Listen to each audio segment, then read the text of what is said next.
Okay, you on? I'm here. I don't know. Were you able to listen to any of Cynthia? And if not, let us know what you missed and we can sort of paraphrase it for you. But I'm curious to get your thoughts on the whole thing. I caught the very tail end, so I did not see the beginning of it. So sorry about that. But, so I didn't see her reaction to, what was said and how she said it. Okay, so if you want to catch me up. I will. I'll quickly paraphrase. To me, the bit of news in that was that Cynthia actually said first, go F them up. That was right. She did not tell the story that way on the podcast. So I can understand why Baker would be like, wait a minute, I didn't say that. I repeated what she said. So she did do a bit of cleanup on the show. Did he say I didn't say that? I'm pretty sure. I'm sure Baker's people reached out to Cynthia and said, according to Baker, you're the one that used that phrase, and he repeated it. She left that out of the story when she told it on the podcast. So she saw Baker. She said he looked great. He looked happy. She had said to him, go F them up. And he had repeated that, I'm going to F them up. So that part of the story was kind of lost in the translation until just now. She cleaned that up But just I think now. that's irrelevant in terms of it being bulletin board material for the Browns. No, I don't think it is because she used that phraseology first. Mary Kay, am I right? Doesn't that kind of make a difference the way you look at it? It wasn't Baker volunteering, I'm going to go F them up. If you're in the Browns locker room, do you care about the difference? No, it may not make a difference to the Browns. You're going to use whatever you can as bulletin board material. But Mary Kay, am I wrong in saying that it does make a difference because she used that exact phrase first and he just repeated it? Well, first of all, I just want to say that I will really try at all times to avoid really criticizing how somebody else does their job because it's really tough out here. It is. It's a tough gig out here, and we're expected to do everything the right way all the time, and sometimes we make mistakes. And if she said that she should not have shared that on the podcast, which I think that's what she was saying at the end there. She did say that. Then that's fine. That's cool. And, I think I'd probably just kind of stand on that. She probably is saying that maybe I should not have shared that because, first of all, it's Baker Mayfield, right?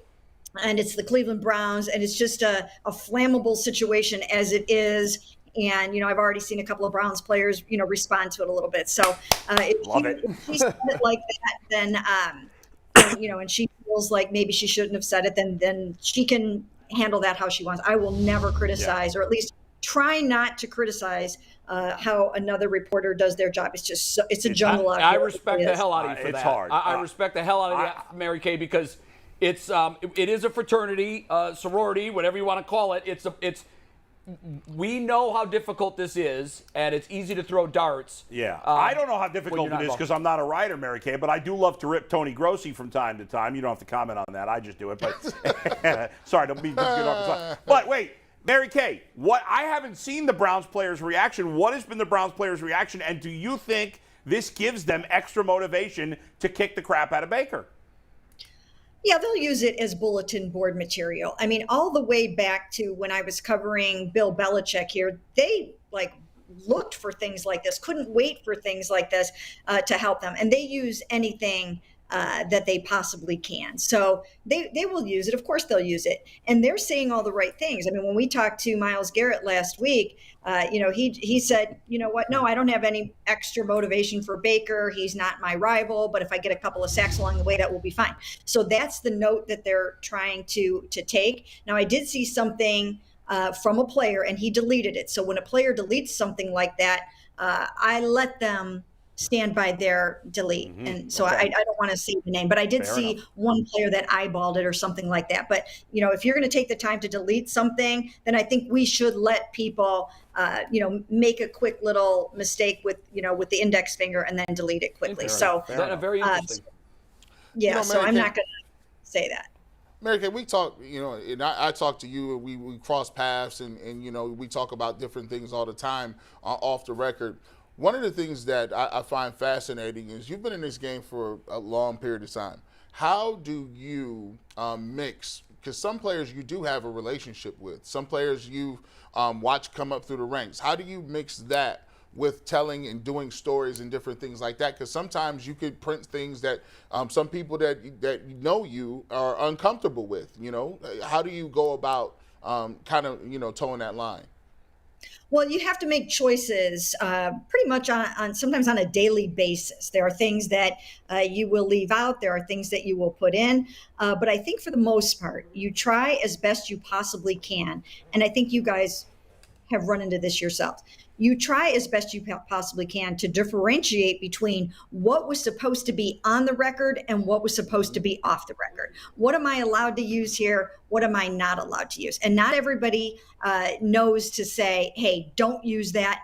That was off the record. You have to be very, very clear about that, because if you're talking to a reporter, generally, unless you establish that it's off the record, everything seems to be, I mean, it's fair game for the most part. But there are gray areas. There are times when you have a conversation after a game, like Cynthia did with Baker, where, you're on the field and you're kind of just talking off the cuff. And I guess you have to make the decision on your own. Did he intend that to be for the record or off the record? So you just have to walk that fine line at all times. And you also have to, you have to be cognizant of the relationships that you want to maintain. And you don't want to throw somebody under the bus, because then you're burning a bridge. Mary Kay, have you ever had a situation that you'd care to share with us, that you'd be willing to share with us, where you feel like maybe you shouldn't have quoted someone on the record when it might have been a personal conversation where somebody's been upset with you for printing something that they thought was between the two of you? I can't think of anything right off the top of my head, but yes, I'm sure there were plenty of times along the way where there are little discrepancies. And here's the other thing that happens when you're a reporter. You can be in the middle of a conversation with someone and it can last 30 minutes. And in that 30-minute conversation, about 12 different times they'll say, that part was off the record. That part was off the record. That part was off the record. And you have to be so careful about that. So I try to tape the conversations, and then I try to make big notes and put it in highlights. That's off the record. And you just really want to be very, very careful about all of that, so that you're doing this job in such a way that you can, once again, be very professional and maintain those relationships. But right off the top of my head, right now at the moment, I can't really think of a specific example of something that was supposed to be off the record that I wrote. That's because she's a damn professional, folks. Yeah, she's you're a damn exactly professional. right. Mary Kay, I have one more question, and then I'm done with this. I want to talk Browns and not journalism. But you had said something there where you try your best to figure out, was this usable or was this not? There's no handbook that we're given when we go to journalism school. There are unwritten rules. There are a lot of unwritten rules. There are ethics in journalism that we all know. But tell me if I'm wrong by doing this, because I've done this a number of times, and I was always glad that I did. But maybe I violated some unwritten rule of journalism. I've had a couple of situations that I can think of, and one of them was a very big story where I actually called the player back, and I asked him, so this particular portion, because this athlete said many times during this conversation, that's off the record, that's off the record. So I actually called him to confirm, is it okay that I use this? Did I violate some sort of rule of journalism by doing that? I was just trying to make sure I was getting it right. Oh, no, that's absolutely what you would do. I've done that before plenty of times, where somebody said something that I'm assuming was supposed to be off the record, and maybe that part they didn't necessarily say that is absolutely off the record. I've checked back with that person. Right. Because once again, a lot of this business is about building relationships and maintaining relationships, and you just don't want to burn down the house. I mean, you want to do the best that you can to be professional, to break the news or to tell the news as best you possibly can, but not to violate anyone's confidence along the way. So that was the right way to handle that. All right, Mary Kay, let's get to what really is the big story today, and that's cut down day, right? We've seen reports of Johnny Stanton being cut. We've seen reports of Josh Rosen, a few other guys. First of all, let's start with the running back room, because Stanton's gone. John Kelly, or whatever his name is gone. I said earlier, I don't know if I said this on the show or before the show, that I think they're going to keep 5 running backs, including Dearness and Felton and the rookie whose name is escaping me. Am I crazy? Ford. Am I crazy? Are they going to keep all 5, or can they not do that? No, I mean, if you're counting Demetric Felton as a running back, then yes, they're keeping all 5. You could also put him in the receiver room, which would give them 6 of those right now, according to like the 53 that I put out yesterday. But in the running back room, I actually did have Johnny Stanton on my 53, because I thought that They could use him as a tight end, as a fullback, as an H-back. And I'm guessing that there's a chance that they will try to re-sign him to the practice squad. So, remember that as you're going through these cuts today, it doesn't mean that these guys are gone and that you're never going to see them again. True. It's that they're moving around the chess pieces right now. And some of these guys will end up on the 16-man practice squad. Some of these guys could possibly end up on some kind of a reserve list, Deshaun Watson being one of those. And then, so you'll see some of these guys back. But in terms of the running backs, I do think just the pure running back room would include the 4 guys that we all, know and talk about. And that's Chubb, Hunt, Dearness Johnson, and Jerome Ford. Mary Kay, Josh Gordon released today by the Chiefs. There's always going to be that tie with the Browns. Have you had any conversations with anyone in the organization about whether or not they would be interested in bringing Josh Gordon back to try to improve a room that's, I think most people would agree, is the weakness of their team? He shot. Well, that's your opinion. I'm just wondering if she's had any conversations with the front office or anybody on the team. Okay. You know what? I haven't, because it's not even a road that I think that they would go down. So it didn't occur to me to try to ask that yet at this point, because they've gone to that well so many times. It's just not a road that they even need to think about going down, especially, one team can only have so many distractions on it, right? You need to kind of, they have enough on their plate right now without going back to that well. So I didn't even ask, and it would just, shock me if they even thought about it.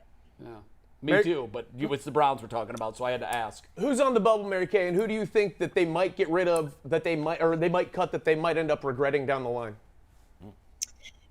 Once this Cleveland Browns front office gets to this point, they've done most of their big business. They've done most of their contract restructurings. They've done most of their big cuts. Most of the guys that will get cut today will be no major surprises. This is not a situation where, J.C. Treader is still on the roster wondering if they're going to turn it over to Nick Hare. They take care of all this stuff. So I don't think we're going to have any big surprises today. It'll be mostly things that we knew were going to happen. And, with a few things here and there, guys that they might want to keep that they'll try to get back in some way. I think there are a couple of defensive backs that will make the team that are undrafted. Now, Sean Jolly is one of them. Not sure in the final analysis if they'll be able to keep the young cornerback, but he had a really nice preseason, and I know they would like to keep him. Rookie safety DeAnthony Bell, I know they really want to keep him. So these are some guys that will make the team that that we weren't 100% sure about. And then Michael Woods, even though he missed most of the preseason with his hamstring injury, he's going to make the team. He had a phenomenal couple of weeks and an offseason before he suffered the hamstring injury. One to keep an eye on is Chase Winovich. He suffered a hamstring throughout the whole training camp. And so, can they afford to keep him? I put him on my 53. I think they will try to keep him. But, these are some of the names that are kind of out there. Mary Kay, what's the % chance that they add a defensive tackle or receiver by the first game? You know what? I don't know that they're clamoring to add a defensive tackle. I think it's a position that they look at as, they can get the job done pretty much with what they have. They're very excited about Jordan Elliott. They've liked what they've seen from Taven Bryan. What they need is for the other 2 young guys to really step it up over the next couple of weeks, particularly Perion Winfrey. He has not graded out well so far. So he needs to pick it up a notch. But, it's an area they can look to bolster a little bit, but not one that I think they're rushing out to do anything at. Wide receiver, I've been saying all along, they need to add another experienced veteran wide receiver. You don't want to have Amari Cooper go down and you don't have just some guy there that can get it done. So that's one where I would definitely add a veteran. I don't know if they agree with that. Mary Kay, the SS Garoppolo has left the port. That ain't happening. And there's Josh has looked great in the preseason. Which one? Joshua Dobbs. Oh, okay. Yeah. Are they comfortable with a guy that's taken 17 snaps in real live action in the NFL being one play away from guiding their season? Or do you think they might make a move to bring a veteran quarterback in here just as an insurance policy? I think they will keep their eyes open, in cutting Josh Rosen, and perhaps they'll bring him back on the practice squad. But I think that ideally, if somebody were floating around out there that had some starting experience, that they would probably like to bring that player in. having said that, they were very excited about what they saw with Joshua Dobbs during the preseason and how they can utilize his dual threat ability and all the things that he can do. So in the event that they don't find somebody that they like better, then they'll go into the season with Joshua as the number 2, and they will continue to kind of look around and see what happens over the first couple of weeks. As far as Jimmy G is concerned, people think that this means that there's no way the 49ers are going to trade him. He now has a very tradable contract. And, if somebody comes calling between now and the trade deadline and they need a starter, they will trade him if they get the right offer. So it doesn't mean this is over yet. Mary Kay, you had a story, and I think the story actually went to Sports Illustrated as well.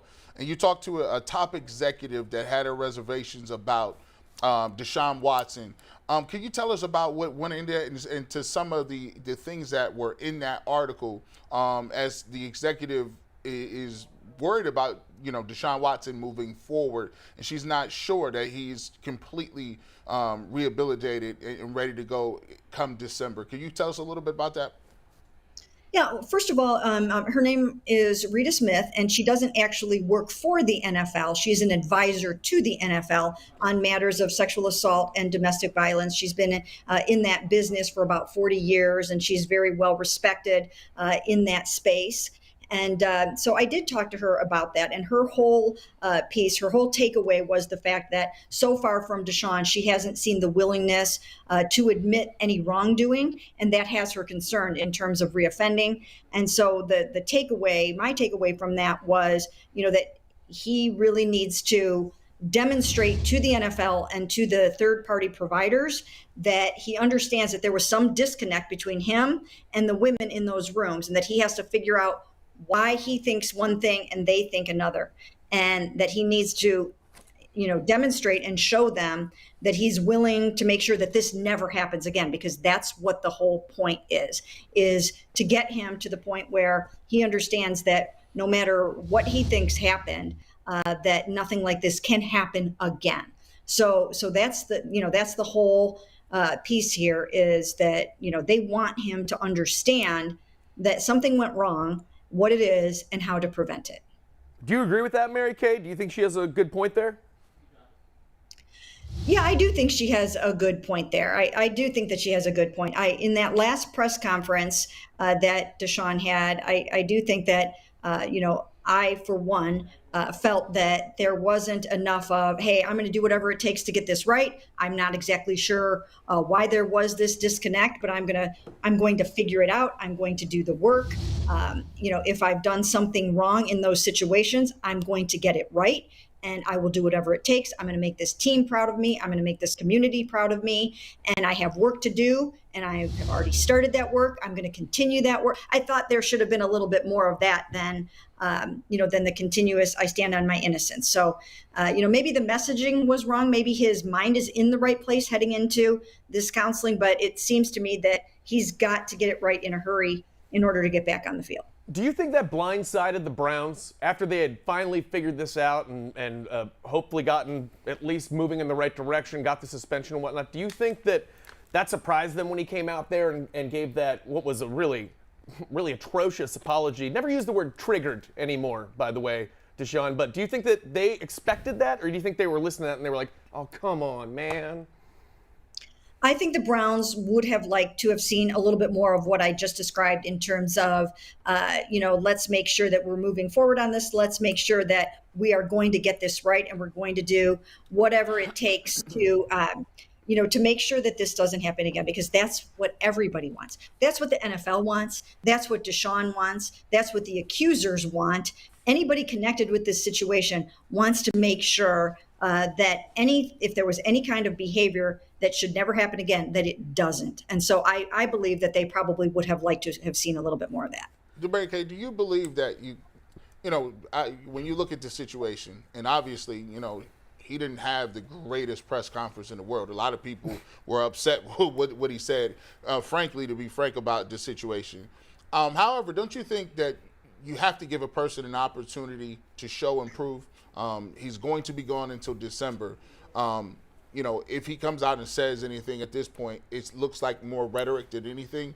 Are you more interested? Because in my case, I'm more interested in seeing the work and the progress that he's going to make over these next months, rather than him saying anything. I think the work, and we have to give him a little opportunity and room to actually show the different things that I am doing, and then come back and say, this is what I've been doing and working on.